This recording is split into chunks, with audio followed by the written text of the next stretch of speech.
First of all, regarding the comments by Mr. Kurti, we don't comment on comments, especially if they contain baseless allegations. I think the member states of the European Union were made repeatedly very clear that they fully support the EU Special Representative, Miroslav Lajçak, as well as the High Representative in his role as a facilitator of the Belgrade-Pristina dialogue. And they fully support them in their efforts to help Kosovo and Serbia to finally get to a stage when they will be able to normalize their relations. This was most recently expressed in the EU27 statement.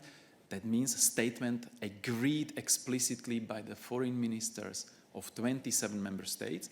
And this statement, which you mentioned and which you have seen, is exactly outlining the expectations of the European Union. That means 27 member states of the European Union, from Kosovo and Serbia, in terms of how to proceed with the dialogue. This is also addressed in the statement by 27 member states of the EU, where they are reminding the parties of their responsibility to uphold the principle of confidentiality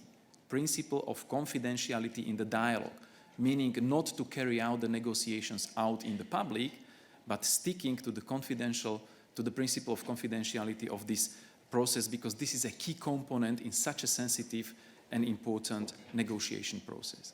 So this is a very clearly phrased expectation of the European Union from both, how the European Union expects them to behave and act in the framework of the EU-facilitated dialogue, which in the end is helping Kosovo and Serbia to achieve their European aspirations.